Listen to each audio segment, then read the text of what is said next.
ನಾನು ಯಾರು? ಶಂಕರ್ ಹಲಗತ್ತಿ. ಇಂಡಿಪೆಂಡೆನ್ಸ್ ಸಂಗ್ರಾಮ್ ನ್ಯೂಸ್ಗೆ ಸ್ವಾಗತ. ವಿಶ್ವ ಭೂಮಿಯಲ್ಲಿ ನಡೆಯುವ ಪ್ರತಿಯೊಂದು ಘಟನೆಗಳನ್ನು ತಪ್ಪಿಸಲು ಬೀದಿ ನಾಟಕ, ಪೌರಾಣಿಕ ನಾಟಕ, ಸಾಮಾಜಿಕ ನಾಟಕ ಪ್ರದರ್ಶನದಲ್ಲಿ ನಾನು ಯಾರು ಎಂದು ಪ್ರಶ್ನೆ ಮಾಡಿಕೊಳ್ಳಬೇಕಾಗುತ್ತದೆ ಎಂದು ಕರ್ನಾಟಕ ವಿದ್ಯಾವರ್ತಕ ಸಂಘದ ಪ್ರಧಾನ ಕಾರ್ಯದರ್ಶಿ ಶಂಕರ್ ಹಲಗತ್ತಿರವರು ಹೇಳಿದರು. ಅವರು ಜಿಲ್ಲಾ ಕನ್ನಡ ಸಾಹಿತ್ಯ ಪರಿಷತ್ತು ಸಭಾಭವನದಲ್ಲಿ ಧಾರವಾಡ ಸಮುದಾಯ ಬೆಂಗಳೂರಿನ ಕನ್ನಡ ಮತ್ತು ಸಂಸ್ಕೃತಿ ಇಲಾಖೆ ಸಹಯೋಗದಲ್ಲಿ ಆಯೋಜಿಸಿದ್ದ ವಿಶ್ವ ರಂಗಭೂಮಿ ದಿನಾಚರಣೆ ಕಾರ್ಯಕ್ರಮವನ್ನು ಪುಷ್ಪ ಹಾಕುವುದರ ಮೂಲಕ ಉದ್ಘಾಟಿಸಿ ಮಾತನಾಡಿದರು. ರಂಗ ನಿರ್ದೇಶಕರಾದ ಮಹಾದೇವ್ ಹಡಪತ್ರವರು ಮಾತನಾಡಿ, ನಾನು ಸುತ್ತಮುತ್ತಲಿನ ಪರಿಸರವನ್ನು ರಕ್ಷಿಸಲು, ಬೆಳೆಸಲು ನಾನು ಏನು ಮಾಡಬಹುದು? ನಾಟಕ ಪ್ರದರ್ಶನ ಮೂಲಕ ಯುದ್ಧ ಮಾಡುವುದರಿಂದ ಯಾರಿಗೂ ಲಾಭವಿಲ್ಲ. ಆದ್ದರಿಂದ ಜನರು ಮತ್ತು ಭೂಮಿ ಹಾಳಾಗುತ್ತದೆ ಎಂಬ ಸಂದೇಶವನ್ನ ನಾಟಕ ತಿಳಿಸುತ್ತವೆ ಎಂದು ಹೇಳಿದರು. ರಂಗಕರ್ಮಿ ಜೋಸೆಫ್ ಮಲ್ಲಾಡಿ ಮಾತನಾಡಿ, ರಂಗಭೂಮಿಯಲ್ಲಿ ಬದ್ಧತೆ ಬಹಳ ಮುಖ್ಯ. ಕಲಾವಿದನಲ್ಲಿ ಶ್ರದ್ಧೆ ಮುಖ್ಯವಾಗಿರಬೇಕು. ನಮ್ಮ ರಾಜ್ಯದಲ್ಲಿ ಅನೇಕ ನಾಟಕ ಕಂಪನಿಗಳಲ್ಲಿ ಕಲಾವಿದರು ಬೆಳೆಯಬೇಕಾದ್ರೆ ಹಂತ ಹಂತವಾಗಿ ಕೆಲಸ ಮಾಡಿದ ನಾಯಕನ ಪಾತ್ರ ನೀಡುತ್ತಿದ್ದರು. ಇಂದಿನ ರಂಗಭೂಮಿ ಇರುವ ಎಲ್ಲರೂ ಈ ಜಗತ್ತು ಹಿಂದೆ ಹೇಗಿತ್ತು, ಈಗ ಹೇಗಿದೆ, ಮತ್ತೆ ಮುಂದೆ ಹೇಗಿರಬಹುದು ಎನ್ನುವುದನ್ನ ಅರ್ಥೈಸಿಕೊಂಡು ನಟನಾದವರು ಆ ಜವಾಬ್ದಾರಿಯನ್ನ ನಿಭಾಯಿಸಬೇಕು ಎಂದು ಹೇಳಿದರು. ಧಾರವಾಡ ಸಮುದಾಯದ ಅಧ್ಯಕ್ಷರಾದ ಬಿಐ ಇಳಗೆರವರು ಸಭೆಯ ಅಧ್ಯಕ್ಷತೆ ವಹಿಸಿ ಮಾತನಾಡಿದರು.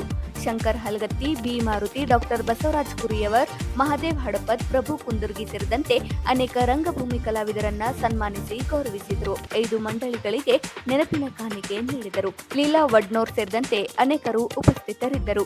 ಭೀಮಸೇನೆ ಕಾಗಿರವರು ಎಲ್ಲ ಅತಿಥಿಗಳನ್ನ ಸ್ವಾಗತಿಸಿದರು. ಈರಣ್ಣ ಐನಾಪುರ್ ಅವರ ತಂಡದವರಿಂದ ಕ್ರಾಂತಿಕಾರಿ ಹಾಡುಗಳನ್ನು ಪ್ರಸ್ತುತಪಡಿಸಲಾಯಿತು. ಪ್ರಮೀಳಾ ಜಕ್ಕನ್ನವರ್ ಕಾರ್ಯಕ್ರಮವನ್ನ ನಿರೂಪಿಸಿದ್ರು. ಡಾಕ್ಟರ್ ಸುಮಂಗಲಾ ಮರಡಿ ವಂದಾರ್ಪಣೆ ಮಾಡಿದರು. ನೂರಾರು ರಂಗ ಕಲಾವಿದರು ಮತ್ತು ಅಭಿಮಾನಿಗಳು ಕಾರ್ಯಕ್ರಮದಲ್ಲಿ ಭಾಗವಹಿಸಿದ್ದರು.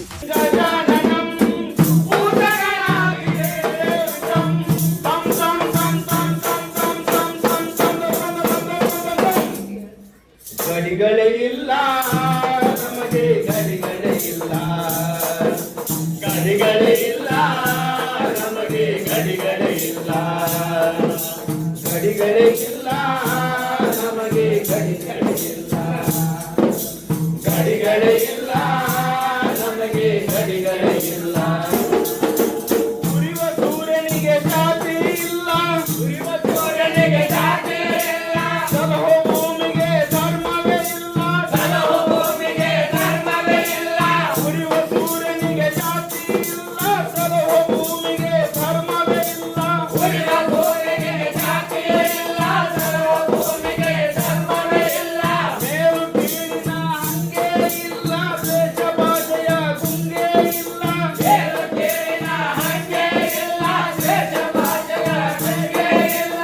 ಅವರು ಇವರು ಎಲ್ಲರೂ ಒಂದೇ, ನಮಗೆ ಗಡಿಗಳೇ ಇಲ್ಲ, ನಮಗೆ ಗಡಿಗಳೇ ಇಲ್ಲ, ಗಡಿಗಳೇ ಇಲ್ಲ, ನಮಗೆ ಗಡಿಗಳೇ ಇಲ್ಲ.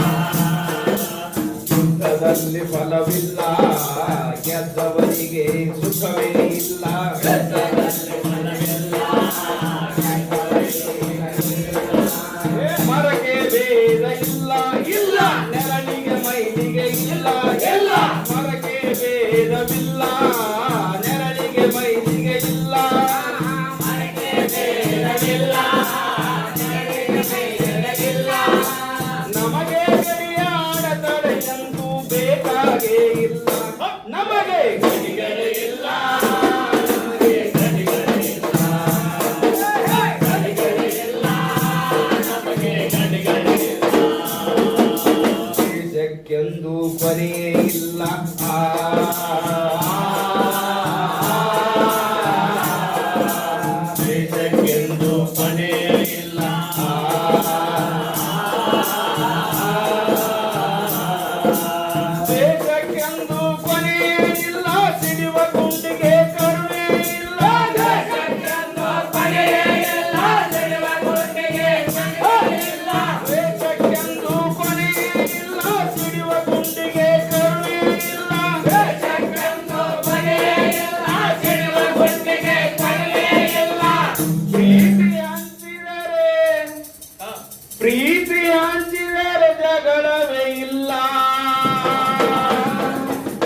ಕೊಬ್ಬಿನ ಮಾರ್ಯಾರು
ಗಿಡುಗವ ಕೊಂದು ಕಾಪಾಡಬೇಕಿದ ಜಗವನ್ನು ಎಂದು ಮಾರಗಳ ಕೇಳಿ ನೀವು ಒಂದಾಗಿ ನಿಲ್ಲಿ ಮನುಷ್ಯ ಕುಲಕ್ಕಾಗಿ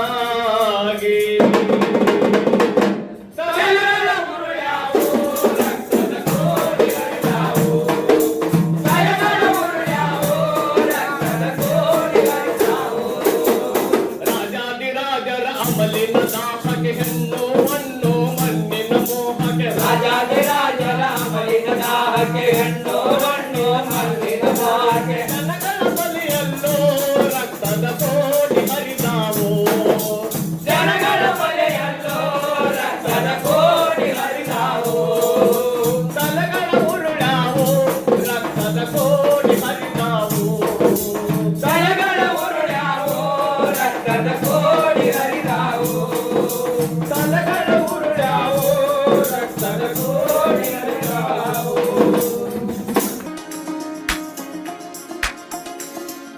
ಅಮೇರಿಕದ ಚಿಕಾಗೋ ನಗರದ ವಿಲಿಯಂ ಡೆಪೋ ಅನ್ನುವ ಕಲಾವಿದ ಜಗತ್ತಿಗೆ ಈ ರಂಗಭೂಮಿಯ ಒಂದು ಸಂದೇಶವನ್ನು ನೀಡಿದ್ದಾರೆ. ಅದನ್ನು ಇಲ್ಲಿ ತಮ್ಮ ಮುಂದೆ ಸಾದರಪಡಿಸಲಿಕ್ಕೆ ಬಯಸ್ತಾ ಇದ್ದಾರೆ. ವಿಶ್ವ ರಂಗಭೂಮಿ ದಿನಾಚರಣೆ ಸಂದೇಶ 2026.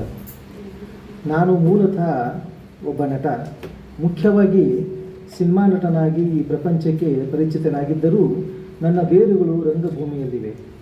1977ರಿಂದ 2003ವರೆಗೆ ನಾನು ದ ಓಸ್ಟರ್ ಗ್ರೂಪ್ ಎಂಬ ರಂಗಭೂಮಿ ತಂಡದ ಸದಸ್ಯನಾಗಿದ್ದು ನ್ಯೂಯಾರ್ಕ್ ನಗರದಲ್ಲಿನ ದ ಪರ್ಫಾರ್ಮಿಂಗ್ ಗ್ಯಾರೇಜ್ನಲ್ಲಿ ಹಲವು ಕೃತಿಗಳನ್ನು ತಂಡವಾಗಿ ರಚಿಸಿ ಪ್ರದರ್ಶಿಸಿದ್ದೆವು ಮತ್ತು ಈ ತಂಡದ ಜೊತೆ ಜಗತ್ತಿನಾದ್ಯಂತ ಪ್ರವಾಸ ಮಾಡಿದ್ದೆವು.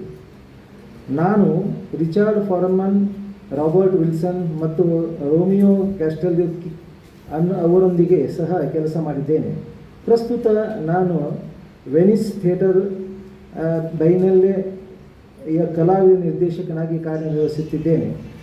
ನನ್ನದಾದ ಈ ತೊಡಗಿಸಿಕೊಳ್ಳುವಿಕೆ ಜಗತ್ತಿನ ವರ್ತಮಾನದ ಆಗುಹೋಗುಗಳು ಹಾಗೂ ಮತ್ತೆ ರಂಗಭೂಮಿಗೆ ಮರಳುವ ನನ್ನ ಆಸೆ ಇವೆಲ್ಲವೂ ನನ್ನಲ್ಲಿ ರಂಗಭೂಮಿಯ ಬಗೆಗಿನ ವಿಶಿಷ್ಟ ಸಕಾರಾತ್ಮಕ ಶಕ್ತಿ ಮತ್ತು ಅದರ ಮಹತ್ವದ ಕುರಿತಂತೆ ನನ್ನ ನಂಬಿಕೆಯನ್ನು ಗಟ್ಟಿಗೊಳಿಸಿವೆ. ದ ಓಸ್ಟರ್ ಗ್ರೂಪ್ನಲ್ಲಿ ನನ್ನ ವಿನಮ್ರವಾದ ಪ್ರಾರಂಭಿಕ ದಿನಗಳಲ್ಲಿ ನನ್ನ ಪ್ರದರ್ಶನಗಳಿಗೆ ಕೆಲವೊಮ್ಮೆ ತುಂಬ ಕಡಿಮೆ ಪ್ರೇಕ್ಷಕರು ಮಾತ್ರ ಬರುತ್ತಿದ್ದರು. ಕೆಲವೊಮ್ಮೆ ಕಲಾವಿದರಿಗಿಂತಲೂ ಪ್ರೇಕ್ಷಕರು ಕಡಿಮೆ ಇದ್ದರೆ ಪ್ರದರ್ಶನ ರದ್ದುಪಡಿಸಬಹುದು ಎಂಬ ಅವಕಾಶವಿತ್ತು. ಆದರೆ ನಾವು ಎಂದಿಗೂ ಹಾಗೆ ಮಾಡಲಿಲ್ಲ. ನಮ್ಮ ನಾಟಕ ತಂಡದ ಸದಸ್ಯರಲ್ಲಿ ಹಲವರು ಯಾವುದೇ ರೀತಿಯ ವೃತ್ತಿಪರ ನಾಟಕ ತರಬೇತಿ ಪಡೆದ ರಂಗಭೂಮಿ ಕಲಾವಿದರು ಆಗಿರಲಿಲ್ಲ. ಅವರೆಲ್ಲ ವಿಭಿನ್ನ ಕ್ಷೇತ್ರಗಳಿಗೆ ಸೇರಿದ ರಂಗಭೂಮಿ ಪ್ರೀತಿಯ ಸಮಾನ ಮನಸ್ಕರಾಗಿದ್ದರು. ಪ್ರದರ್ಶನ ಮುಂದುವರಿಯಲೇಬೇಕು ಎಂಬುದು ನಮ್ಮ ಮಂತ್ರವಾಗಿಲ್ಲವಾದರೂ ಪ್ರೇಕ್ಷಕರೊಂದಿಗೆ ನಮ್ಮ ಮುಖಾಮುಖಿಯು ಮುಂದುವರಿಕೆಬೇಕೆನ್ನುವುದು ನಮ್ಮ ಆಶಯವಾಗಿತ್ತು. ನಾವು ಹಗಲಿನ ವೇಳೆಯಲ್ಲಿ ನಾಟಕ ಅಭ್ಯಾಸ ಮಾಡಿ ಸಂಜೆಗೆ ಅದನ್ನೇ ಇನ್ನೂ ಅಭ್ಯಾಸದಲ್ಲಿರುವ ಕೃತಿ ಎಂದು ಪ್ರದರ್ಶಿಸುತ್ತಿದ್ದೆವು. ಕೆಲವೊಮ್ಮೆ ಒಂದು ಪ್ರದರ್ಶನಕ್ಕಾಗಿ ವರ್ಷಗಳ ಕಾಲ ಕೆಲಸ ಮಾಡುತ್ತಿದ್ದೆವು ಮತ್ತು ಜೀವನೋಪಾಯಕ್ಕಾಗಿ ಹಳೆಯ ನಾಟಕಗಳನ್ನು ಪ್ರದರ್ಶಿಸುತ್ತಾ ಪ್ರವಾಸ ಮಾಡುತ್ತಿದ್ದೆವು. ಒಮ್ಮೊಮ್ಮೆ ವರ್ಷಗಳ ಕಾಲ ಒಂದೇ ಕೃತಿಯಲ್ಲಿ ತೊಡಗಿರುವುದು ನಮಗೆ ನೀರಸ ಭಾವನೆ ಮೂಡಿಸುತ್ತಿತ್ತು. ಆದರೆ ಈ ಅಭ್ಯಾಸ ಕೃತಿಯ ಪ್ರದರ್ಶನಗಳು ಸದಾ ಉತ್ಸಾಹ ನೀಡುತ್ತಿದ್ದವು. ಪ್ರೇಕ್ಷಕರ ಸಂಖ್ಯೆ ಕಡಿಮೆ ಎನ್ನುವುದು ಪರಿಗಣಿಸಬೇಕಾದ ವಿಚಾರವಲ್ಲ. ಪ್ರೇಕ್ಷಕರು ಸಾಕ್ಷಿಗಳಾಗಿ ಹಾಜರಾಗುವುದೇ ರಂಗಭೂಮಿಗೆ ನಿಜವಾದ ಅರ್ಥ ಮತ್ತು ಜೀವಂತಿಕೆ ನೀಡುವ ವಿಚಾರ ಎಂಬ ಸತ್ಯ ದರ್ಶನ ನನಗಾಗಿರುವುದು ಇದೇ ಸಂದರ್ಭದಲ್ಲಿ.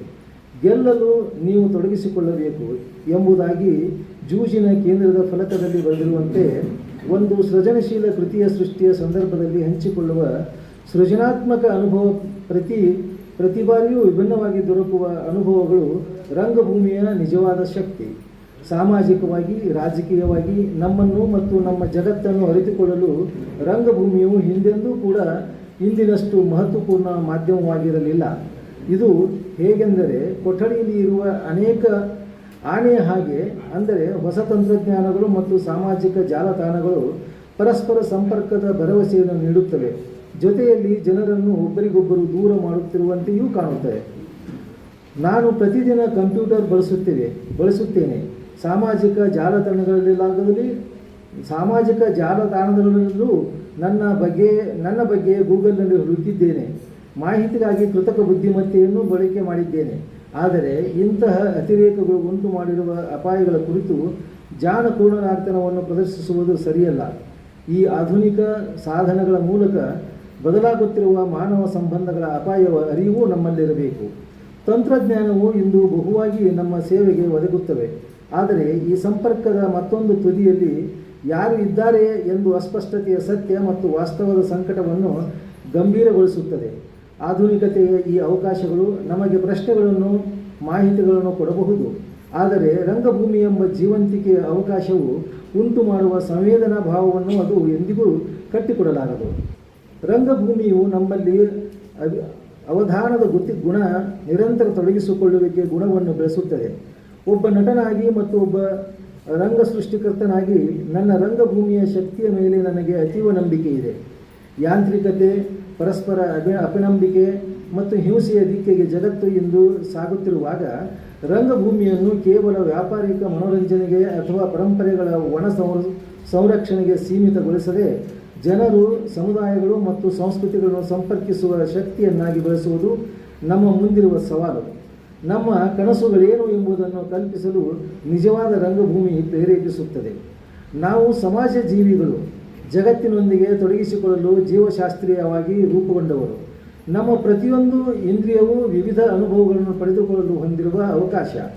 ಮತ್ತು ಈ ಮೂಲಕ ನಾವು ಈ ಪ್ರಪಂಚದ ಅತಿ ದೊಡ್ಡ ಜಿಜ್ಞಾಸೆಯಾದ ನಾನು ಯಾರು ಎಂಬುದಕ್ಕೆ ಉತ್ತರ ಕಂಡುಕೊಳ್ಳಲು ಸಾಧ್ಯವಾಗುವಂತಹದ್ದು ಕಥನ, ಸೌಂದರ್ಯಶಾಸ್ತ್ರ, ಭಾಷೆ, ಚಲನ, ದೃಶ್ಯ ವಿನ್ಯಾಸಗಳ ಸಮಗ್ರ ಕಲಾರೂಪವಾದ ಈ ರಂಗಭೂಮಿ ನಮಗೆ ಹಿಂದೆ ಏನು ಇತ್ತು, ಈಗ ಏನು ಇದೆ ಮತ್ತು ನಮ್ಮ ಜಗತ್ತು ಹೇಗಿರಲು ಸಾಧ್ಯವಿದೆ ಎಂಬುದನ್ನು ತೋರಿಸುವ ಒಂದು ಅನನ್ಯವಾದ ಚೇತೋಹಾರಿ ಅವಕಾಶ.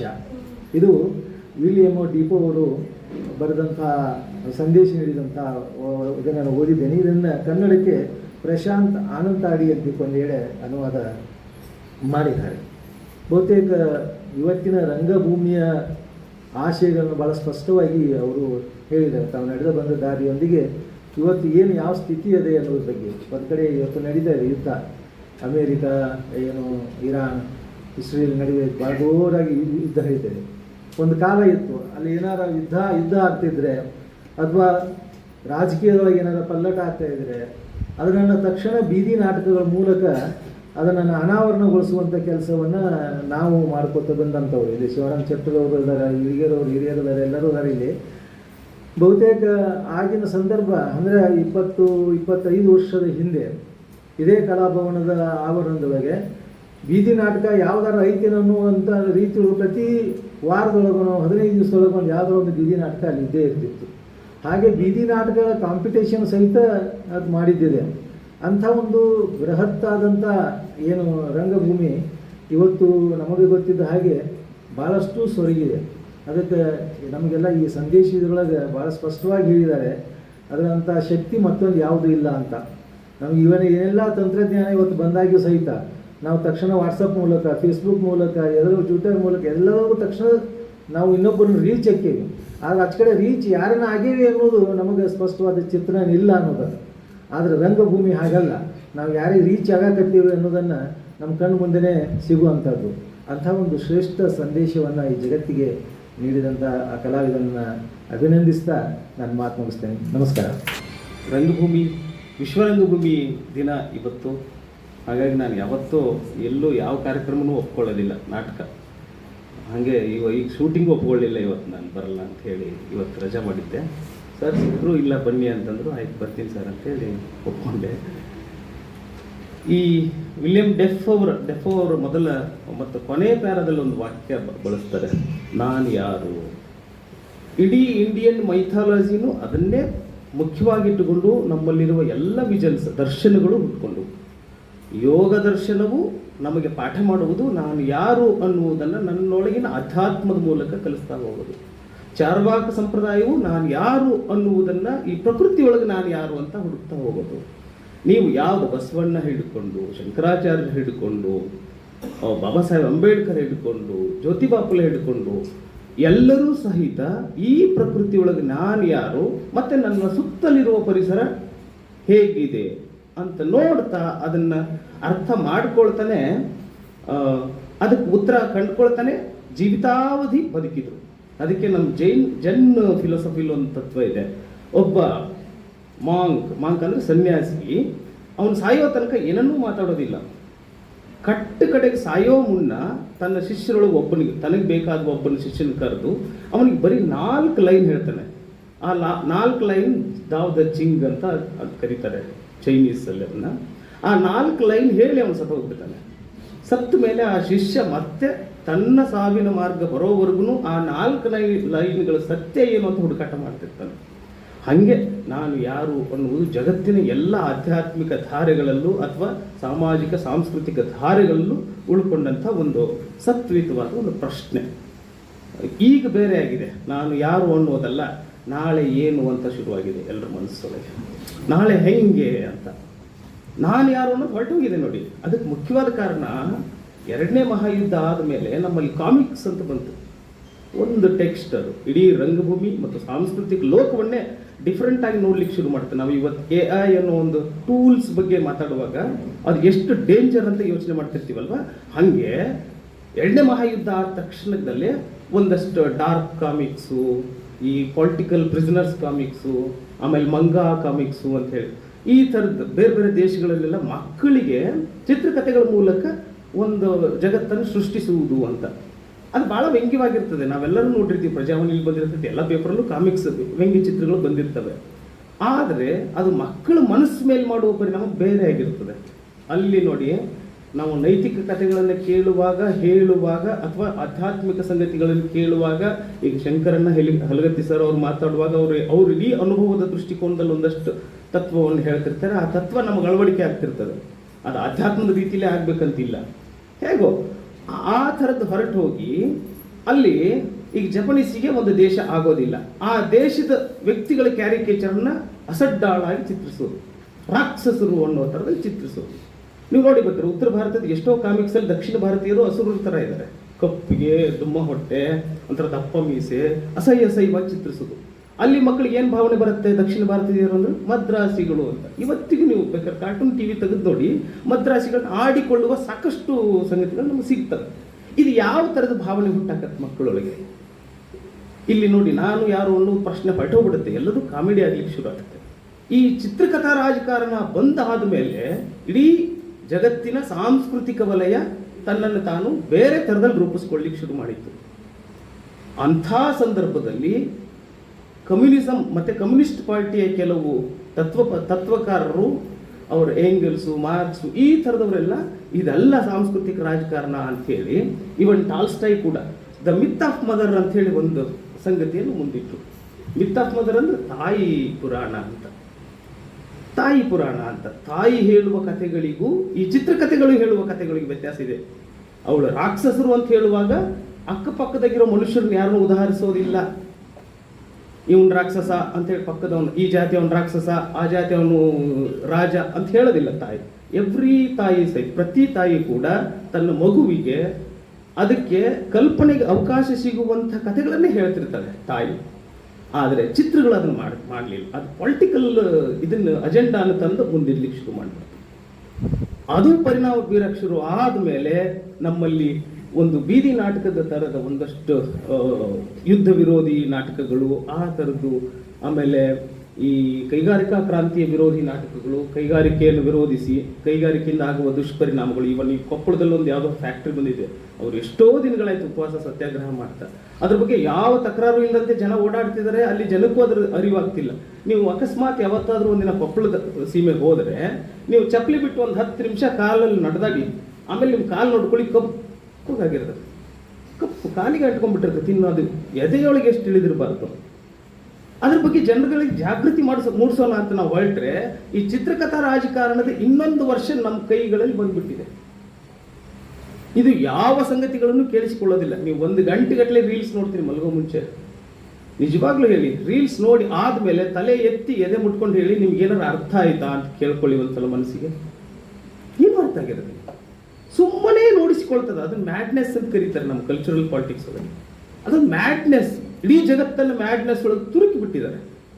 ಬರೀ ಮ್ಯಾಡ್ನೆಸ್. ಪ್ರತಿಯೊಬ್ಬರ ಅಟಿಟ್ಯೂಡು, ಪ್ರತಿಯೊಬ್ಬರ ಯೋಚನೆ, ಪ್ರತಿಯೊಬ್ಬರು ನಡ್ಕೊಳ್ಳೋ ರೀತಿ ಎಲ್ಲದೂ ಪೂರ್ಣ ಪ್ರಮಾಣದಲ್ಲಿ ಮ್ಯಾಡ್ನೆಸ್ ರೀತಿಯಲ್ಲಿ ಇರುವಾಗ ಒಬ್ಬ ವಿಲಿಯಂ ಡೆಫೋ ಅನ್ನುವಂಥ ಒಬ್ಬ ನಟ, ನಿರ್ದೇಶಕ ಮತ್ತೆ ಬ್ಯಾಕ್ ಸ್ಟೇಜ್ ವರ್ಕರ್ ಕೂಡ ಅವರು ನಾನು ಯಾರು ಅನ್ನುವ ಒಂದು ಕ್ವಶನ್ ಅನ್ನು ಕಡೆಗಿಟ್ಟು ಇಡೀ ಲೇಖನದ ಒಂದು ಅವರ ಸಂದೇಶದ ಒಂದು ಸಾರವನ್ನು ಅದ್ಭುತವಾಗಿ ಸಮ್ಮಪ್ ಮಾಡಿದ್ದಾರೆ. ಯಾಕಂತಂದ್ರೆ ನಾನು ಯಾರು ಅನ್ನೋ ಪ್ರಶ್ನೆಯಲ್ಲಿ ಇಡೀ ಜಗತ್ತನ್ನು ನಾವು ಅರ್ಥ ಮಾಡಿಕೊಳ್ಳುವ ಒಂದು ಗಟ್ಟಿಯಾದ ತಳಪಾಯ ಇದೆ. ಅದು ಮಿತ್ ಆಫ್ ಮದರಿಂದ ಶುರುವಾಗ್ತದೆ. ನೀವು ಮಿತ್ ಆಫ್ ಮದರ್ ಅಂದ್ರೆ ನಿಮ್ಗೊಂದು ಬೆಸ್ಟ್ ಉದಾಹರಣೆ ಹೇಳ್ತೀನಿ. ನೀವು ಪ್ರತಿ ಹಳ್ಳಿಗೆ ಹೋಗ್ಬೇಕಾದ್ರೂ ಊರ ಹೊರಗೆ 7 ಕಲ್ಲುಗಳಿಗೆ ಕುಂಕುಮ, ಭಂಡಾರ, ವಿಭೂತಿ ಹಚ್ಚಿ ಸಾಲಕ ಜೋಡಿಸಿರ್ತಾರೆ. ನೀವು ಅಲ್ಲಿ ದಾಟೆ ಹೋಗ್ಬೇಕು. ಅಥವಾ ಊರ ದಾರಿ ಮೇಲೆ ಮಧ್ಯದಲ್ಲಿ ಒಂದು ಕಲ್ಲು ಇಟ್ಟಿರ್ತಾರೆ, ರೋಡ್ ಮಧ್ಯೆ. ಆ ಕಲ್ಲಿಗೆ ಕುಂಕುಮ, ಭಂಡಾರ ಹಾಕಿರ್ತಾರೆ, ಅದ್ರ ನೀರು ಹಾಕಿ ದಾಟಿ ಹೋಗ್ಬೇಕು ಅಂತ. ಅವರೆಲ್ಲ ಯಾರು? ತಾಯಿಗಳು, ನಮ್ಮನ್ನ ತಾಯಿ. ನೀವು ಬಾಗಿಲ ಹೊರಗೆ ಬ್ರಹ್ಮಪ್ಪ ಇರ್ತಾನೆ ಬಿಟ್ಟರೆ, ಬ್ರಹ್ಮದೇವರು ಬಿಟ್ರೆ ಇಡೀ ಸೀಮೆ ಕಾಯಿಯವರು ಯಾರು? ತಾಯಿಗಳು. 7 ತಾಯಿಯರು ಅಂತ, 7 ತಾಯಿಯರು ಅಂತ.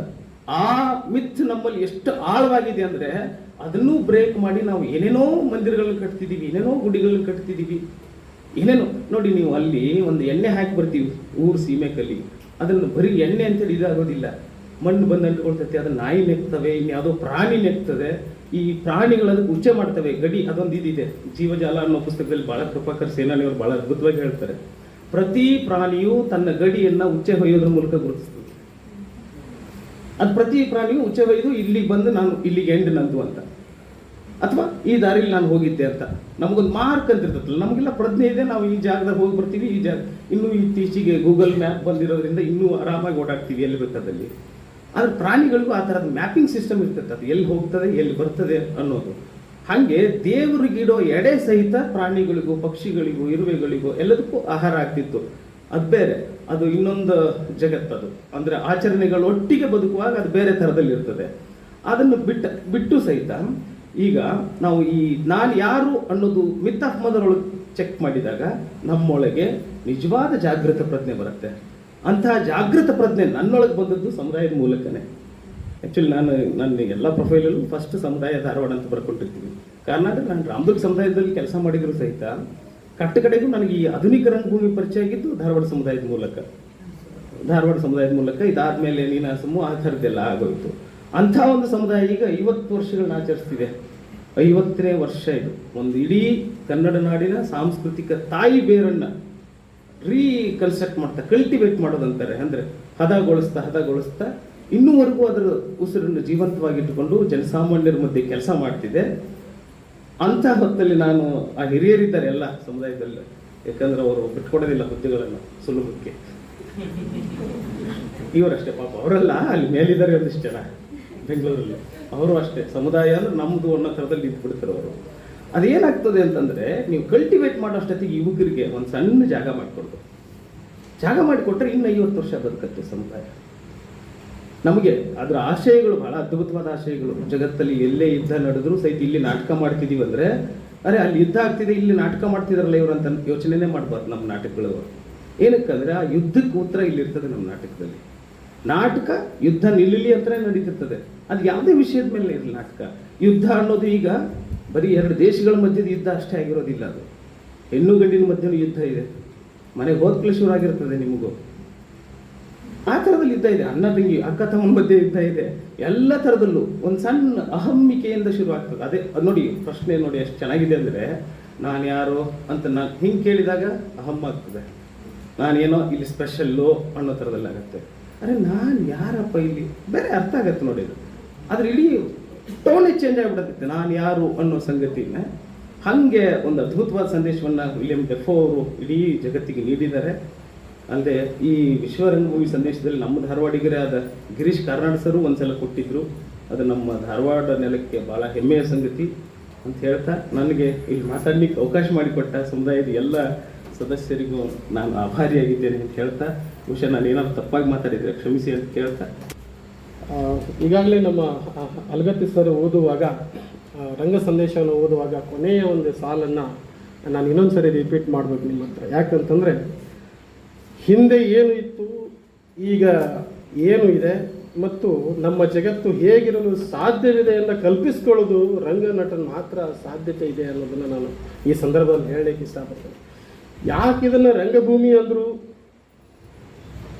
ಒಂದು ಸಣ್ಣ ಯೋಚನೆ ಮಾಡಬೇಕಾಗ್ತದೆ ನಾವು. ನೀವು ರಂಗಭೂಮಿ ಅಂತ ಯಾಕಂದ್ರೆ ಈಗ ಯಾಕೆ ರಂಗ ಮಂಟಪ ಅಂತ ಯಾಕೆ ಅನ್ನಲಿಲ್ಲ, ಅಥವಾ ಇದಾದರೂ ರಂಗ ಯಾಕೆ ನಾವು ಗರಡಿ ಮನಿ ಅಂತ ಹೆಂಗೆ ಅಂತೀವಿ, ಹಂಗೆ ರಂಗ ಮನೆ ಅಂತ ಯಾಕೆ ಅನ್ನಲಿಲ್ಲ ಇದನ್ನು ಅಂತಂದರೆ, ಯಾವ ನೆಲದಲ್ಲಿ ಬೀಜ ಉಸಿ ಹೋಗದೆ ಫಸಲನ್ನು ತರ್ತದೋ, 1, 2 ಆಗಿ 2, 10 ಆಗಿ 10 ಸಾವಿರವಾಗಿ ಫಸಲನ್ನು ಕೊಡ್ಲಿಕ್ಕೆ ಸಾಧ್ಯ ಇದೆಯೋ ಅದನ್ನು ನಾವು ಭೂಮಿ ಅಂತ ಕರಿತೀವಿ. ಹಾಗೆ ರಂಗಭೂಮಿಯನ್ನು ಆ ಅರ್ಥದಲ್ಲಿನೇ ನಾವು ರಂಗವನ್ನು ಭೂಮಿ ಅಂತ ಕರೆದಿರಬಹುದು ಅಂತ ನಾನು ಊಹಿಸ್ಕೊಳ್ತಾ ಇದ್ದೇನೆ. ಯಾಕಂದರೆ ಇಲ್ಲಿ ನಂಬಿ ಬಂದಿರತಕ್ಕಂಥ ಯಾವುದೇ ನಟ, ಯಾವುದೇ ನಿರ್ದೇಶಕ ಏನಾಗ್ಲಿಕ್ಕೆ ಸಾಧ್ಯ ಇಲ್ಲ ಅಂತಂದರೆ ಕಳೆದು ಹೋಗ್ಲಿಕ್ಕೆ ಸಾಧ್ಯತೆ ಇಲ್ಲ. ಹಲವಾರು ನಟರು ಚಟಗಳಿಗೆ ಬೆರೆತುಕೊಂಡು ರಂಗಭೂಮಿಗೆ ಹೋದರೆ ಅದೊಂದು ದೊಡ್ಡ ದುರಂತ ಅಂತೇಳಿ ಇನ್ನೊಬ್ಬರಿಗೆ ಮಾರ್ಗದರ್ಶನ ಆಗ್ತಾರೆ, ಅದು ಪ್ರಶ್ನೆ ಬೇರೆ. ರಂಗಭೂಮಿಯಿಂದಲೇ ಬದುಕು ಕಟ್ಟಿಕೊಂಡಿರ್ತಕ್ಕಂಥ ಸಾವಿರಾರು ನಟರು ನಮ್ಮ ಮುಂದೆ ಕಣ್ಮುಂದೆ ಇದ್ದಾರೆ. ಯಾಕಂದರೆ ಎಲಿವಾಳ್ ಸಿದ್ದಯ್ಯವರು ಪಾತ್ರ ಮಾಡಬೇಕಾದ್ರೆ ರಾಜ್ಕುಮಾರ್ ಅವರೇ ಬಂದು ಅವರನ್ನು ಅಪ್ಪಿಕೊಂಡು ಇಂಥ ಪಾತ್ರವನ್ನು ಮಾಡ್ತಾ ಇದ್ರಿ, ನನಗಿಂತಲೂ ಶ್ರೇಷ್ಠ ನಟರಾಗಲಿಕ್ಕೆ ಸಾಧ್ಯತೆ ಇದೆ ಅಂತ ವ್ಯಕ್ತಪಡಿಸಿರ್ತಕ್ಕಂಥ ಉದಾಹರಣೆಗಳಿವೆ. ನಟನ ಹಿಂದೆ ಎಷ್ಟೇ ಕಷ್ಟಗಳಿರಲಿ, ಎಷ್ಟೇ ನೋವುಗಳಿರಲಿ, ಈ ನಟನೆ ಮುಗಿದ ನಂತರ ನೀವೆಲ್ಲ ಬಂದು ಕೈ ಕುಲುಕಿ ಬೆನ್ನು ತಡ್ತೀರಲ್ಲ, ಅದ್ರ ಮುಂದೆ ಅವನಿಗೆ ಯಾವ ಸಂಪತ್ತು ಅವಶ್ಯಕತೆ ಇಲ್ಲವೇನೋ ಅಂತ ಅನಿಸ್ತದ.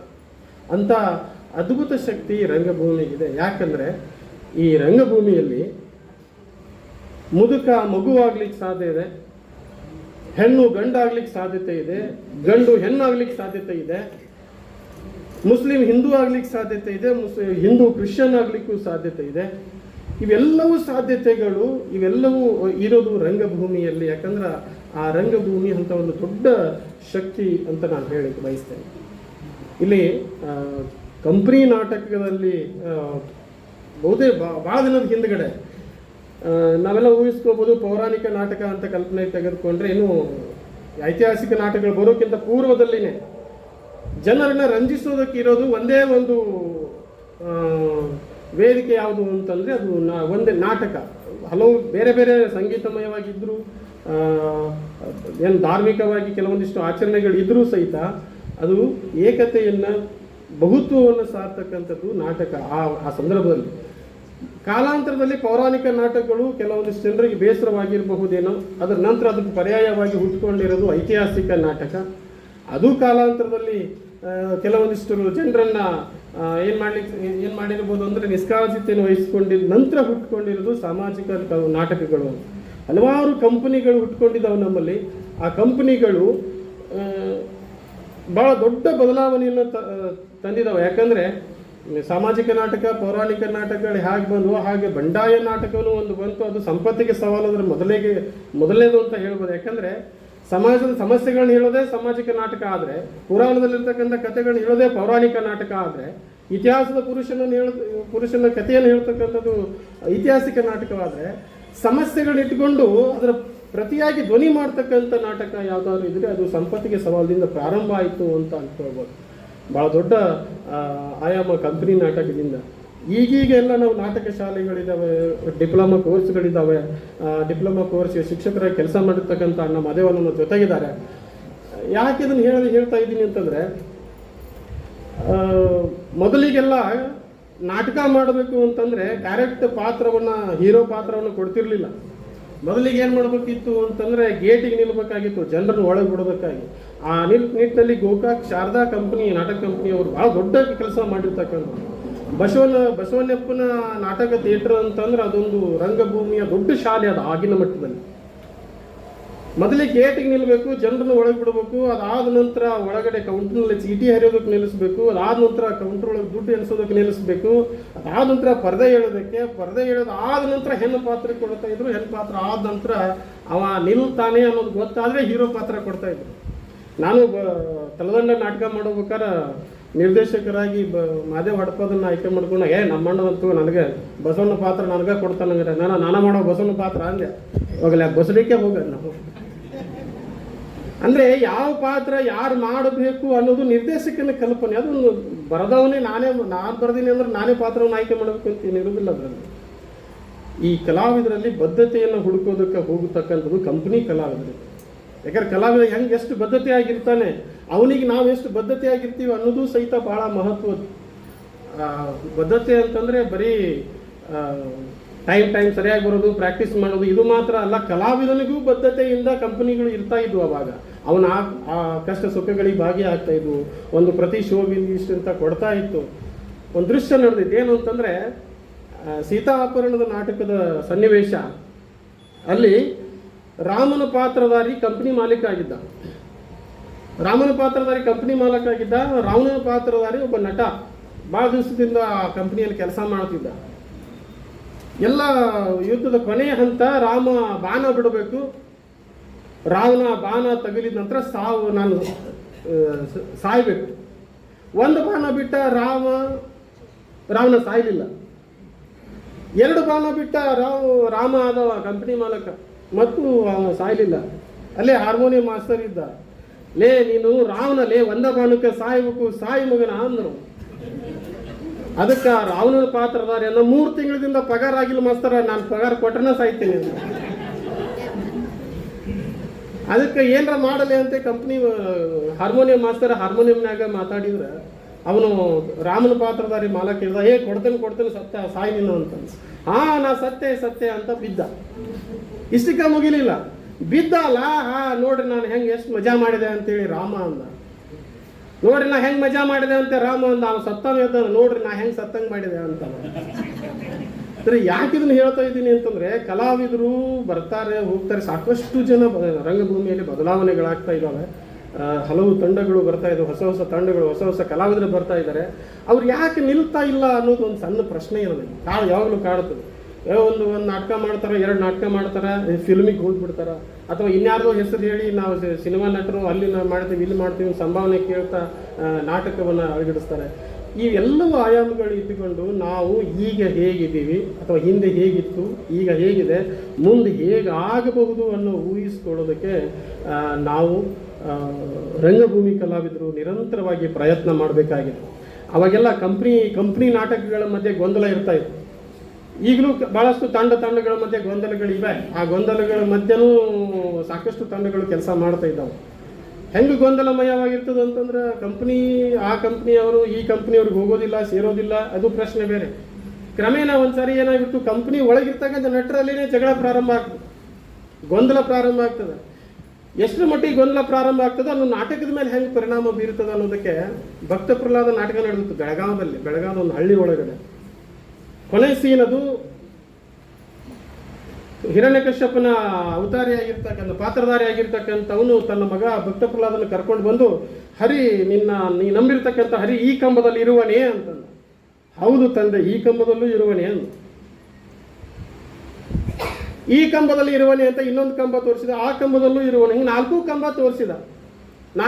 ತೋರಿಸಿದ. ಎಲ್ಲರೂ ಹರಿ ಕಪಟಿ ನಾಟಕಕಾರಿ, ಈಗ ನಿನ್ನನ್ನು ನಾನು ನೋಡಿಕೊಳ್ತೀನಿ ಅನ್ನೋ ಒಂದು ಕಂಬ ಹೊಡೆದ. ಅಲ್ಲಿಂದ ಏನು ಬರಬೇಕಾಗಿತ್ತು? ಯಾರು ಬರಬೇಕಾಗಿತ್ತು? ಉಗ್ರ ನರಸಿಂಹ ಬರಬೇಕಾಗಿತ್ತು, ಬರಲಿಲ್ಲ. 2ನೇ ಕಂಬ ಹೊಡೆದ, ಅಲ್ಲಿಂದನೂ ಬರಲಿಲ್ಲ. 3ನೇ ಕಂಬನೂ ಹೊಡೆದಾಕಿದ, ಬರಲಿಲ್ಲ. ಯಾಕಂದ್ರೆ ಬಿಟ್ಟರೆ ಅವಮಾನ ಆಕತಿ ಅಂತ, ಪ್ರೇಕ್ಷಕರ ಮುಂದೆ ಅವಮಾನ ಆಗ್ತದ ಅಂತೇಳಿ ಆ ಭಕ್ತ ಪ್ರಹ್ಲಾದನ ತಂದೆ ಹಿರಣ್ಯಕಶ್ಯಪ 4ನೇ ಕಂಬ ಹೊಡೆದ್ರು ಬರಲಿಲ್ಲ. ಎಲ್ಲರೂ ಗೊಂದಲಮಯ ಚಾಲೂ ಆಯ್ತು. ಹಾರ್ಮೋನಿಯಂ ಮಾಸ್ತರು ಎಲ್ಲೆದಿಲೆ ಅಂತ ಹಾರ್ಮೋನಿಯಂನಾಗೆ ಚಾಲೂ ಮಾಡಿ ಅವಾಗ ಅವ ಕೂತು ಮಂದ್ಯಾಗಿಂದ ಹಿಂಗೆ ಸಾಲು ಕುಂತಿರ್ತಾರಲ್ಲ, ಮಂದ್ಯಾಗಿಂದ ಎದ್ದು ಬಂದ, ನಗತಾ ಬಂದ. ಹಾರ್ಮೋನಿಯಂ ಮಾಸ್ತರಲ್ಲಿ ಆ ಕಂಬದಾಗಿಂದ ಬರ್ಬೇಕಲ್ಲಿ, ಏನದಿರಲಿ ನೀವು? ಮಾಸ್ತರ, ನಾನು ಉಗ್ರ ನರಸಿಂಹ ಅದನಿ, ದೇವರದಿನ ನಾ ಎಲ್ಲಿ ಬೇಕಾದಲ್ಲಿಂದ ಬರವ. ಹಿಂದಿನ ದಿನ ಒಂದು ಬಿಡಿ ವಿಷಯದ ಸಲುವಾಗಿ ಇಬ್ಬರಿಗೂ ಜಗಳ ಆಗಿತ್ತು. ಅಂದರೆ ನಟರ ಒಳಗಡೆನೆ ಈ ರೀತಿ ಗೊಂದಲಮಯವಾದ ನಾಟಕಗಳಿಗೆ ಎಷ್ಟೊಂದು ಪರಿಣಾಮ ಬೀರ್ತದೆ. ಇವೆಲ್ಲವುಗಳು ದ್ವೇಷ, ಅಸೂಯೆ, ಸಿಡುವು ಇವೆಲ್ಲವುಗಳನ್ನು ಮೀರಿ ರಂಗಭೂಮಿ ಒಂದು ಪ್ರಬುದ್ಧತೆಯನ್ನು, ಬದ್ಧತೆಯನ್ನು, ಪ್ರಾಮಾಣಿಕತೆಯನ್ನು, ಸತ್ಯತೆಯನ್ನು ಕಟ್ಟಿಕೊಡ್ತದೆ ಅಂತ ಹೇಳ್ತಾ, ನನಗಿಲ್ಲಿ ಹಿರಿಯರ ಸಮ್ಮುಖದಲ್ಲಿ ಅವಕಾಶ ಮಾಡಿಕೊಟ್ಟಿರ್ತಕ್ಕಂಥ ತಮಗೆಲ್ಲರಿಗೂ ಧನ್ಯವಾದಗಳನ್ನು ಹೇಳಿ ನನ್ನ ಮಾತುಗಳನ್ನ ಸಹಿಸಿಕೊಂಡಿದ್ದಕ್ಕೆ ನಮಗೆ ಅನಂತ ಧನ್ಯವಾದಗಳು. ಈ ಸಮುದಾಯ ಬದ್ಧತೆಯ ಬಗ್ಗೆ ಮಾತು ಬಂತು. ಜೋಸೆಫ್ ಮಾತಾಡಿ 2 ನಮೂನಿ ಬದ್ಧತೆ ಇರ್ತಾವೆ. ಒಂದು ರಂಗಭೂಮಿಗೆ ಬದ್ಧತೆ, ಅದು ಸಾಮಾನ್ಯವಾಗಿ ಈ ಅಮೇಚೂರ್ಸ್ ಅಂತ ಹೇಳ್ತೀವಲ್ಲ, ಅವರಿಗೆ ಅದರ ಕೊರತೆ ಐತಿ ಅನ್ನುವಂಥದ್ದು ಒಂದು ಅಪಾದ. ಅಮೇಚೂರ್ಸ್ಗೆ ನಾವು ಕನ್ನಡವಾಗಿ ಏನಂತೀವಿ ಜೋಸೆಫ? ಹವ್ಯಾಸಿಗಳಿಗೆ ರಂಗಭೂಮಿಯ ಬಗ್ಗೆ ಒಟ್ಟಾರೆ ಅಷ್ಟು ಬದ್ಧರಲ್ಲ, ಬದುಕಿಗಾಗಿ ಮಾಡೋರಲ್ಲ ಅಂತ, ಖುಷಿಗಾಗಿ ಖಯಾಲಿಗಾಗಿ ಮಾಡೋರಲ್ಲ ಅಂತ. ಸರಿ, ಇದರ ಮಧ್ಯೆ ಇನ್ನೊಂದು ಮಾತಿದೆ. ಈ ಸಮುದಾಯ ಕಲೆಗಾಗಿ ಕಲೆ ಅಲ್ಲ, ಇದು ಬದುಕಿಗಾಗಿ ಕಲೆ. ಬಹುತೇಕ ಈ ವೃತ್ತಿ ರಂಗಭೂಮಿ ಆಗಲಿ ಅಥವಾ ಹವ್ಯಾಸಿ ರಂಗಭೂಮಿ ಆಗಲಿ, ಅಲ್ಲಿರುವಂಥ ಕಲಾವಿದರು ಒಂದು ಖುಷಿಗಾಗಿ, ಒಂದು ಹವ್ಯಾಸವಾಗಿ ರಂಗಭೂಮಿಗೆ ಬರ್ತಾರೆ. ಆದರೆ ಈ ಸಮುದಾಯ ಏನು ಅರ್ಧ ಶತಮಾನದ ಹಿಂದೆ ಹುಟ್ಟಿ, ಇದು ಒಂದು ವಿಶೇಷ ಕಾರಣಕ್ಕಾಗಿ, ಒಂದು ವಿಶೇಷ ಸೈದ್ಧಾಂತಿಕ ಹಿನ್ನೆಲೆಯನ್ನು ದೃಷ್ಟಿಯೊಳಗೆ ಇಟ್ಕೊಂಡು ಹುಟ್ಟಿದ್ದು ಅನ್ನುವಂಥದ್ದು ನಾವು ಗಮನಿಸಬೇಕಾದಂಥ ವಿಷಯ, ಭಾಳ ಮಹತ್ವದ ವಿಷಯ. ಶೋಷಿತ ಸಮುದಾಯ ಅಥವಾ ತಳ ಸಮುದಾಯ ಇವರ ವಿಮೋಚನೆಗಾಗಿ ರಂಗಭೂಮಿಯ ಬಳಕೆ ಆಗಬೇಕು, ಇದು ಅದರ ಧ್ಯೇಯೋದ್ದೇಶ. ಈ ಸಮುದಾಯಕ್ಕೆ ಬಂದವರು ಮುಂದೆ ಯಾವುದೇ ತಂಡಕ್ಕೆ ಹೋಗಲಿ, ಅವರು ಮತ್ತೆ ತವ್ರ ಮನೆಗೆ ಬಂದಾಗ ಹೊಳ್ಳಿ ಬರ್ತಾರೆ ಅನ್ನೋದಕ್ಕೆ ಇವತ್ತೇನು ಇಲ್ಲಿ ನೋಡಾಕತ್ತೇನೆ. ನಾನು ನಮ್ಮ ಮೋಟೇಬೆಲ್ಲೂರು ಬ್ರದರ್ಸನ್ನು ನೋಡಾಕತ್ತೇನೆ, ರವಿ ಪಾಟೀಲನ್ನು ನೋಡಾಕತ್ತೇನೆ. ಅವರು ಎಲ್ಲೇ ಹೋದರೂ ಹೊಳ್ಳಿ ಬರಬೇಕಾಗಿ ತವ್ರ ಮನೆಗೆ. ಸಮುದಾಯದ ಬ್ಯೂಟಿನೇ ಅದ. ಒಂದು ಕರುಳು ಬಳ್ಳಿಯ ಸಂಬಂಧವನ್ನು ಯಾವುದಾದ್ರೂ ರಂಗತಂಡ ಕೊಡ್ತತಿ ಅಂತಂದ್ರೆ ಏನ್ರಿ ಶಂಕರ? ಅದು ಸಮುದಾಯಕ್ಕಿರುವಂಥ ಶಕ್ತಿ, ಎಲ್ಲರನ್ನೂ ಸೇರಿಸ್ತತೆ. ಅದು ಬರೀ ರಂಗಭೂಮಿಯ ಬದ್ಧತೆ ಅಲ್ಲ, ಒಂದು ಸೈದ್ಧಾಂತಿಕ ಬದ್ಧತೆ. ನಾವೆಲ್ಲ ಒಂದಿಲ್ಲ ಒಂದು ಅರ್ಥದೊಳಗೆ ಶೋಷಣೆಗೆ ಒಳಗಾದವರೇ. ಈಗೆಲ್ಲ ಒಂದು ಸ್ವಲ್ಪ ಸ್ಥಿತಿ ಸುಧಾರಿಸಿರ್ಬೋದು ನಮ್ಮ.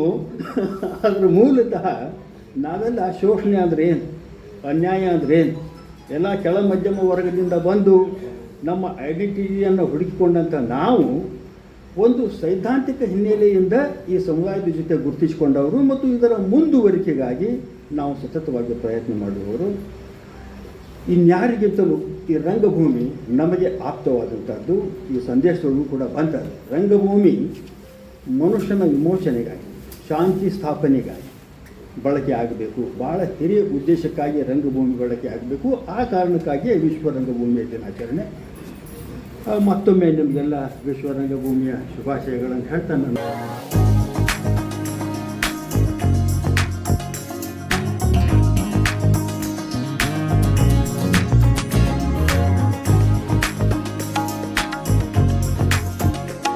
ನಮ್ಮಮ್ಮ ಶಾರದೆ ಉಮಾ ಮಹೇಶ್ವರಿ ನಿಮ್ಮೊಳಗಿನ ನ್ಯಾರಮ್ಮ ಕಮ್ಮಗೋಲನ ವೈರಿ ಸುತನಾದ ಸೊಂಡಿಲ ಎಮ್ಮೆಯ ಗಣನಾಥನೇ ಕಣಮ್ಮ ನಮ್ಮಮ್ಮ ಶಾರದೆ ಉಮಾ ಮಹೇಶ್ವರಿ ನಿಮ್ಮೊಳಗಿನ ನ್ಯಾರಮ್ಮ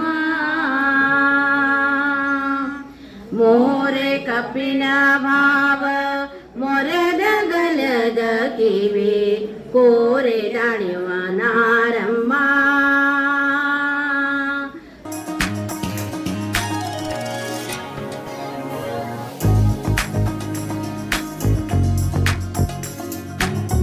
ಇವತ್ತು ವಿಶ್ವ ರಂಗಭೂಮಿ ದಿನಾಚರಣೆ ಅಂಗವಾಗಿ ಸಮುದಾಯದ ಆಶ್ರಯದಲ್ಲಿ ಮತ್ತು ಕನ್ನಡ ಸಂಸ್ಕೃತಿ ಇಲಾಖೆ ಆಶ್ರಯದಲ್ಲಿ ನಾವು ಪ್ರತಿ ವರ್ಷ ಮಾಡ್ತಾ ಇರ್ತೀವಿ.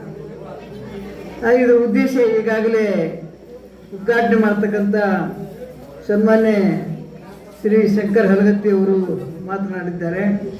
ಅದರಂತೆ ಪ್ರತಿಕ್ರಿಯೆಯಾಗಿ ಶ್ರೇಷ್ಠ ನಿರ್ದೇಶಕರಾದಂಥ ನಮ್ಮ ಆತ್ಮೀಯರಾದಂಥ ಮಹಾದೇವ್ ಹೊಡ್ಪಲ್ ಅವರು ಕೂಡ ಮಾತಾಡಿದ್ದಾರೆ. ಅದರಂತೆ ನಮ್ಮ ಸಂಘಟನಾ ಕಾರ್ಯದರ್ಶಿ ಮತ್ತು ಜೋಸೆಫ್ ಮಲ್ಲಾಡಿ ಅವರು ಕೂಡ ಪ್ರತಿಕ್ರಿಯೆ ಮಾಡಿದ್ದಾರೆ. ಅದರಂತೆ ನಮ್ಮ ಗೌರವಾಧ್ಯಕ್ಷ ಆದಂಥ ಡಾಕ್ಟರ್ ಶಿವಾನ್ ಚಟ್ರ್ ಅವರು ಕೂಡ ಮಾತನ್ನು ಶುಭ ಕೋರಿದ್ದಾರೆ. ಅದರಂತೆ ಈ ಸಂದರ್ಭದಲ್ಲಿ ನಮ್ಮ ಜಕ್ಕಣ್ಣವರು ಕೂಡ ನೀಟಾಗಿ ಎಲ್ಲ ವಿವರಣೆ ಮಾಡ್ತಾ ಸಾಕಷ್ಟು ಮಹಿಳೆಯರು ಕೂಡ ಕರೆದು ಈ ಸಂದರ್ಭದಲ್ಲಿ ಅವರ ರಂಗಗೀತೆ ಆಡಿದ್ದು ಭಾಳ ಸಂತೋಷ. ಅದಂತ ಸನ್ಮಾನಿತರಾದಂಥ ನಮ್ಮ ಸಮುದಾಯಕ್ಕೆ ಸೇವೆ ಸಲ್ಲಿಸಿ ಅಮೂಲ್ಯವಾದಂಥ ಸೇವೆ ಸಲ್ಲಿಸಿದ್ದಕ್ಕೆ ನಾವು ಅಟ್ಲೀಸ್ಟ್ ಒಂದು 10 ವರ್ಷಕ್ಕೆ ಒಂದೊಂದು ಪೀರಿಯಡ್ ಮಾಡಿಕೊಂಡು ಅವ್ರನ್ನ ಸನ್ಮಾನ ಮಾಡ್ತಕ್ಕಂಥ ಒಂದು ಪ್ರಕ್ರಿಯೆ ಮಾಡ್ತಾ ಇದ್ದೇವೆ. ಆ ಕಡೆ ಅವರೆಲ್ಲರೂ ಬಂದಿದ್ದೀರಿ. ನಿಜವಾಗಿ ಅವರಿಗೆ ಎಷ್ಟು ಅನಂತ ಧನ್ಯವಾದ ಕಡಿಮೆ. ಅದರಲ್ಲಿಯೂ ಪ್ರಥಮ ಕಾರ್ಯದರ್ಶಿ ಅಂತ ನಮ್ಮ ರವಿ ಪಾಟೀಲ್ ಅವರು ಬಂದಿದ್ದಾರೆ. ಅವ್ರು ಹೇಗೆ ನೋಟಿಸನ್ನು ಮಾಡಿದ್ದು ಗೊತ್ತಿಲ್ಲ, ಅವ್ರ ನಂಬರೂ ಈಗಿಲ್ಲ. ಅದರಂತೆ ಮೋಟೆ ಬೆನ್ನೂರು ಕೂಡ ವಾಟ್ಸಪ್ನಲ್ಲಿ ನೋಡ್ತಾ ಇರ್ತೀವಿ. ಸರ್, ನಮ್ಮ ಅಭಿಮಾನ ನಿಜವಾಗಿ ಸಂಘಟನೆ ಬೆಳೆಸಿವಲ್ಲ ಅನ್ನುವಂಥ ಅವರೆಲ್ಲ ಕಳಕಳಿ ಇದೆ. ಆ ಕಾರಣ ಅವರು ಬಂದದಂಥದ್ದು. ಮತ್ತು ಇವತ್ತು ಪ್ರಶಸ್ತಿ ಮಾನ್ಯರು ಕೆಲವರು ಪಡೆದಿದ್ದಾರೆ. ನಮ್ಮ ಮಾರುತಿ ಸರ್ ಇರ್ಬೋದು, ಆಮೇಲೆ ನಮ್ಮ ಶಂಕರ್ ನಗತ್ತಿ ಅವರು, ಒಡಪದವರು, ಆಮೇಲೆ ನಮ್ಮ ಯಾರು ಬೇಂದ್ರೆ ಇದ್ದಂಥ ನೋಡ್ರಿ, ಬೇಂದ್ರೆ ಟ್ರಸ್ಟಿನ ಮೆಂಬರ್ ಆದಂಥವರು ಸರ್ ಅವರು. ಸೊ ಇಂಥ ಎಲ್ಲ ಗಣ್ಯರನ್ನು ಕೂಡ ಕರೆದು ಇವತ್ತದೊಂದು ಅವಕಾಶ ಅಂತೇಳಿ ನಾವು ಜನರಲ್ಲಿ ಮಾಡ್ತಾನೆ ಇರ್ತೀವಿ. ಆ ಕಾರಣ ಸಮುದಾಯ ಕಲೆಗಾಗಲ್ಲ ಬದುಕಿಗೆ ಕಲೆ ಅನ್ನುವಂಥ ದೇಶದಲ್ಲಿ ನಿಜವಾಗಿ ಆ ರೀತಿ ಇದರಲ್ಲಿ ನಾವು ಕೆಲಸ ಮಾಡ್ತಾ ಇದ್ದೇವೆ. ಬಹಳಷ್ಟು ಜನ ಪದಾಧಿಕಾರಿಗಳು, ಜೋಸೆಫ್ ಮತ್ತು ಈರಣ್ಣ, ಎಷ್ಟೋ ಜನ ಹಿಡಿದು ಎಲ್ಲರೂ ಕೂಡ ಇದಕ್ಕೆಲ್ಲ ಸಕ್ರಿಯವಾಗಿ ಸ್ಪಂದಿಸ್ತಾ ಇದ್ದಾರೆ. ಒಂದು ನೆನಪಿಡಬೇಕು, ವಿಶ್ವರಂಗಭೂಮಿ ದಿನಾಚರಣೆ ನಾವು ಆ ಒಂದು ಹುತಾತ್ಮರ ಅಂತ ಎಲ್ಲರಿಗೂ ನಾವು ವಂದಿಸಿ ಇದನ್ನೆಲ್ಲ ಮಾಡಿದ್ದೇವೆ. ಇಡೀ ಜಗತ್ತಿನಾದಂಥ ಶ್ರೇಷ್ಠ ನಾಟಕಕಾರರು, ಕವಿಗಳು, ನಟರು, ಆಮೇಲೆ ವಿಜ್ಞಾನಿಗಳು, ಆಮೇಲೆ ಐತಿಹಾಸಿಕವಾದಂಥ ಯಾವುದೇ ಒಂದು ಪುರುಷ, ಯಾವುದೇ ಒಂದು ವ್ಯಕ್ತಿ, ಪುರುಷ ಇರಲಿ ಸ್ತ್ರೀ ಇರಲಿ, ಅವರೆಲ್ಲರೂ ಈ ಎಲ್ಲ ಜಗತ್ತಿನಾದಂಥ ಒಂದೊಂದು ಟರ್ನ್ ಬರ್ತದೆ. ಆ ಕಾರಣ ಈ ಸಲ ವಿಲಿಯಂ ಥಾಪ್ ಅವರು 20. ಸೊ ಅವರು ಇವತ್ತು ಸಂದೇಶ ಕೊಟ್ಟಿದ್ದಾರೆ. ಆ ಸಂದೇಶದ ಬಗ್ಗೆ ಈಗಾಗಲೇ ಸರ್ ಮಾತಾಡಿದ್ರು, ಅವರೆಲ್ಲ ಪ್ರತಿಕ್ರಿಯೆ ಮಾಡಿದ್ದಾರೆ. ಅದು ಬಹಳ ಮುಖ್ಯ. ಪ್ರತಿ ವರ್ಷ ಈ ರೀತಿ ಬರ್ತದೆ. ನಮ್ಮ ದೇಶದ ಒಬ್ಬ ಶ್ರೇಷ್ಠ ನಾಟಕಕಾರ ಅಂತ ಗಿರೀಶ್ ಕರ್ನಾಡರಿಗೂ ಆ ಒಂದು ಅವಕಾಶ ಸಿಕ್ಕಿತ್ತು. ಅವರು ಕೂಡ ಬರೆದಿದ್ರು. ಒಟ್ಟಾರೆ ಇವರು 3 ಜನ ಮಾತಾಡಿದ್ದೆಲ್ಲ ನೋಡಿದ್ರೆ ಒಂದು ವಿಷಯ, ಇಡೀ ಇವತ್ತು ವಿಲಿಯಂ ಥಾಪ್ ಅವರು ಹೇಳಿದಂಥ ಒಂದು ಮಾತುಗಳನ್ನು ಶಂಕರ್ ಹಲಗತ್ತಿ ಅವರು ಅವರ ಇಡೀ ನಟ ಬದ್ಧತೆ ಮತ್ತೊಂದು ಯಾವ ರೀತಿ ಇರಬೇಕು ಅನ್ನುವಂಥದ್ದು, ಆ ನಂತರ ಅವರು ಅನುಭವಿಸಿದ ರಂಗಭೂಮಿಯೇ ಹೇಗೆ ಬರೀ ಮತ್ತು ನಮ್ಮ ಸವಾಲುಗಳೇನು, ಬಹಳ ಪ್ರಮುಖವಾದಂಥದ್ದು. ನಮ್ಮ ಪ್ರತಿಕ್ರಿಯೆಯಲ್ಲಿ ಮಾದೇವ್ ಹೊಡ್ಪದವರು ಆಧ್ಯಾತ್ಮಿಕವಾಗಲಿ ಅಥವಾ ಹಿಂದಿನ ಆಗಲಿ ಇಡೀ ವಿಶ್ವ ರಂಗಭೂಮಿ ಕಲಾ ಪ್ರಕಾರನೇ ಹೇಳ್ತಾ ಇವತ್ತ ಇಡೀ ಒಂದು ವಿಶ್ವರಂಗ ಹೇಗಿರಬೇಕು ಅಂತ ನಾನು ಯಾರು ಅನ್ನೋದು ಅದು ಭಾಳ ಮುಖ್ಯವಾದಂಥ ವಿಷಯ. ಇವತ್ತು ಯಾವುದೇ ವ್ಯಕ್ತಿ ಇರಲಿ, ಆ ವ್ಯಕ್ತಿ ಯಾರು, ನಾನು ಹೇಗೆ ಅನ್ನೋದಂಥದ್ದು ಆ ಕಥೆ. ಅದಕ್ಕಿಂತ ಮುಖ್ಯ ಇವತ್ತು ಇಡೀ ರಂಗಭೂಮಿ ಯಾವೇ ಕಲಾವಿದರಿರಲಿ, ಅವನು ಶ್ರೇಷ್ಠ ಕಲಾವಿದ. ಆ ಕಲಾವಿದ ಪರಿಪೂರ್ಣವಾದಂಥ ಜ್ಞಾನ ಪಡೆದಂಥವ.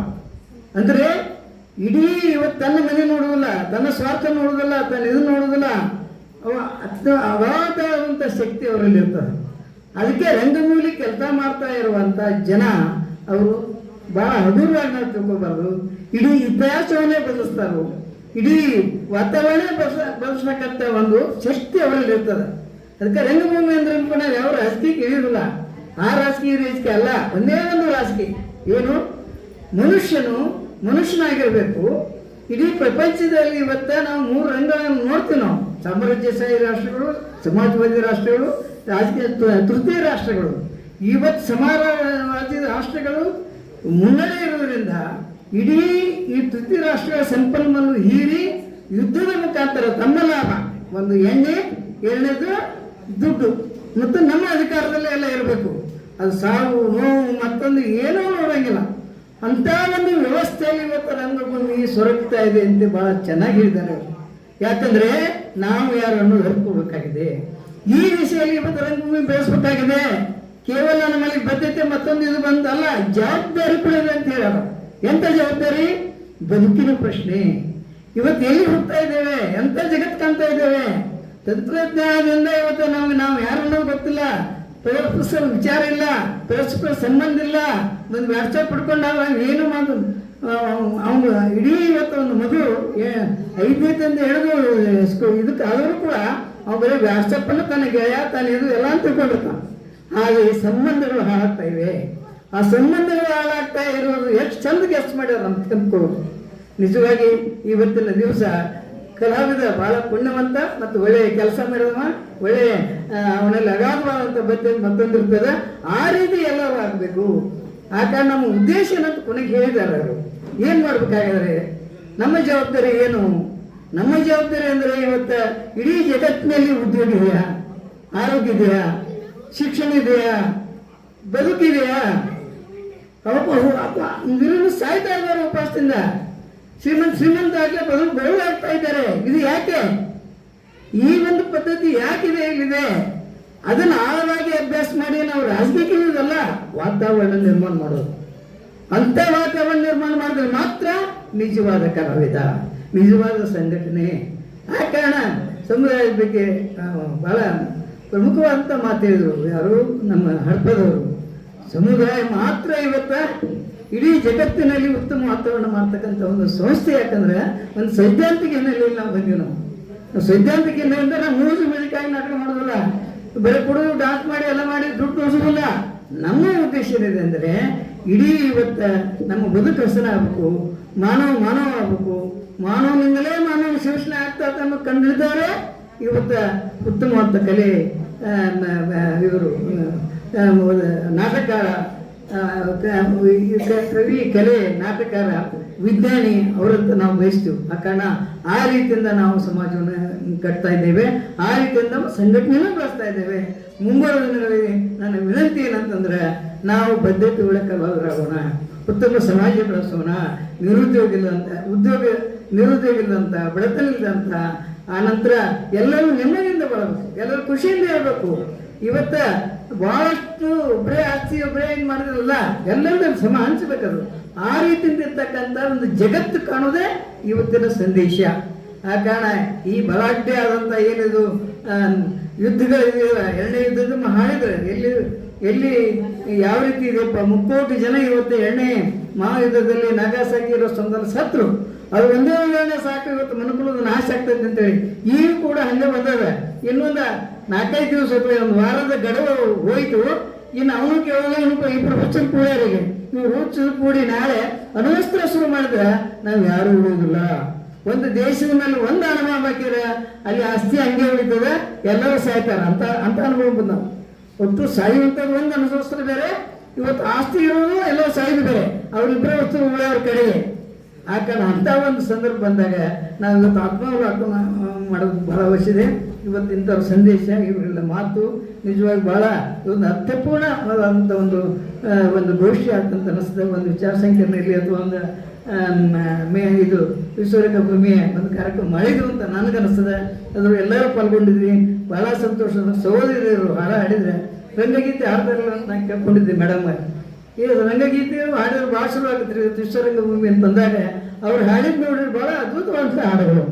ನಾ ಸರ್ ಶಂಕರಲಗತ್ತಿ ಅವರು ಏನು ಎಲ್ಲೆಲ್ಲಿ ಹಿಡ್ಕೊಂಡ್ಬಂದಿರಲ್ಲ ನೀವು ಅಂತೇಳಿ, ಹಂಗಿಲ್ಲ. ನಿಜವಾಗಿ ಪ್ರತಿಭೆ ಇರ್ತೈತ್ರಿ ಎಲ್ಲರಿಗೆ, ಅವರಿಗೆ ವೇದಿಕೆ ಮತ್ತೊಂದು ಕೊಡೋದು ಭಾಳ ಅವಶ್ಯದ. ಅಂಥ ಸಂದರ್ಭದವರೆಗೆ ಸಮುದಾಯ ಯಾವತ್ತೂ ಓಪನ್ ಇರ್ತದೆ. ದಯಮಾಡಿ ಸಮುದಾಯಕ್ಕೆ ಮತ್ತೊಮ್ಮೆ ಪ್ರೋತ್ಸಾಹ ನೀಡಿ ಈ ಬಂದಂಥ ಎಲ್ಲ ಅತಿಥಿಗಳಿಗೆ ನಿಮಗೆ ಮತ್ತೊಮ್ಮೆ ಒಂದು ಅಭಿನಂದನೆ ಸಲ್ಲಿಸಿ, ನಿಮ್ಮ ಒಂದು ಇದು ಇದೆಯಲ್ಲ, ಬದ್ಧತೆ ಇದೆ, ಸಮುದಾಯ ಬಗ್ಗೆ ಕೆಳಕ ಇದೆ. ಆ ಕಾರಣ ಯಾವತ್ತೂ ನಮ್ಮ ಏನಾದರೂ ತಪ್ಪಿದ್ದು ಕೂಡ ತಿದ್ದಬೋದು ಕೂಡ ಆ ರೀತಿಯಿಂದ. ಯಾಕಂದರೆ ಕಲಾವಿದ ಎಲ್ಲೆಲ್ಲಿ ಹೇಳೋದು ನಾನು ಹೇಳಬಾರ್ದು.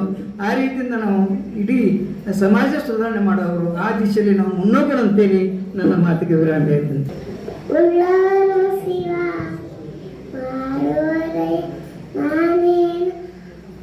ಬಡವನಯ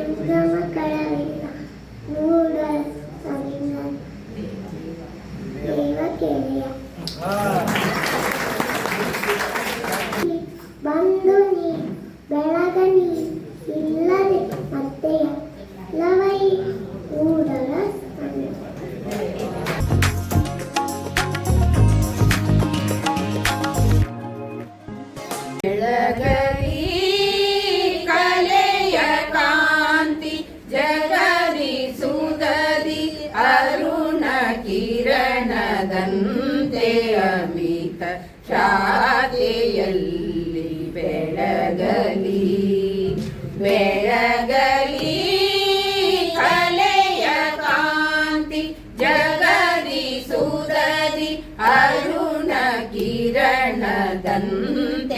ಅಮಿತ ಖ್ಯಾತಿಯಲ್ಲಿ ಬೆಳಗಲಿ ಖ್ಯಾತಿಯಲ್ಲಿ ಬೆಳಗಲಿ ರನ್ನ ಪಂಪ ಚನ್ನ ಕವಿಯ ರನ್ನ ಪಂಪ ಚನ್ನ ಕವಿಯ ಹಿರಿವ್ಯಾಸರ ಕಾವ್ಯ ಪ್ರಭೆಯು ಹಿರಿವ್ಯಾಸರ ಕಾವ್ಯ ಪ್ರಭೆಯು ನಾಡಿನಲ್ಲಿ ಕಲೆಯ ಕಹಳೆ ನಾಡಿನಲ್ಲಿ ಕಲೆಯ ಕಹಳೆ ಕುಂದದಂತೆ ಮೊಳಗಲಿ ಕುಂದದಂತೆ ಮೊಳಗಲಿ ಬೆಳಗಲಿ ಕಲೆಯ ಕಾಂತಿ ಜಗದಿ ಸುದದಿ ಅರುಣ ಕಿರಣದಂತೆ ಅಮಿತ ಖ್ಯಾತಿಯಲ್ಲಿ ಬೆಳಗಲಿ ಖ್ಯಾತಿಯಲ್ಲಿ ಬೆಳಗಲಿ ಹಿಂದೆ ರಾವಣನು ಮದದಿಂದ ನಿನ್ನ ಪೂಜಿಸದೆ ಹಿಂದೆ ರಾವಣನು ಮದದಿಂದ ನಿನ್ನ ಪೂಜಿಸದೆ ಸುಂದರಣದಲ್ಲಿ ಗಣನಾಥ ಮೊದಲೊಂದಿಪೆ ನಿಮಗೆ ಗಣನಾಥ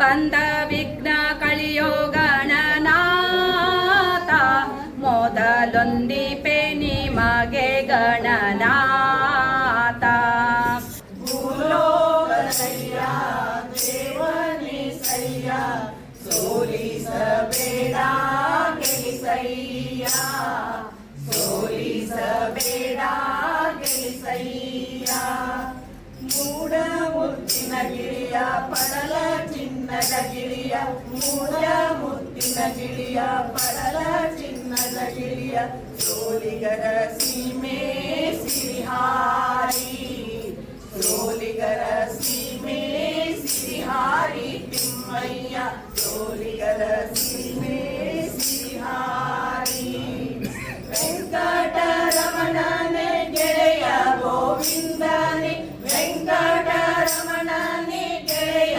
ಗೋವಿಂದನೆ ಬಕುದರಿ ಒಲಿವಾ ಸುಗುಣನೆ ಬಕುದರಿ ಒಲಿವಾ ಸುಗುಣನೆ ತಿಮ್ಮಯ್ಯ ಸೋಲಿಸಬೇಡ ಗೆಲಿಸಯ್ಯ ಸೋಲಿಸಬೇಡ ಗೆಲಿಸಯ್ಯ ಹಾದಿ ಬೀದಿಗಳೆಲ್ಲ ತುಂಬಿರುವ ನಿನ್ನ ಬರಸೆ ಹಾದಿ ಬೀದಿಗಳೆಲ್ಲ ತುಂಬಿರುವ ನಿನ್ನ ಬರಸೆ ರಥವೇರಿ ಬರುವ ಬೇಲೂರ ರಥವೇರಿ ಬರುವ ಬೇಲೂರ ಚನ್ನೀರ ರಥವೇರಿ ಬರುವ ಬೇಲೂರು ಗಣನಾಥ ವಂದಿಪೆ ನಿನಗೆ ಗಣನಾಥ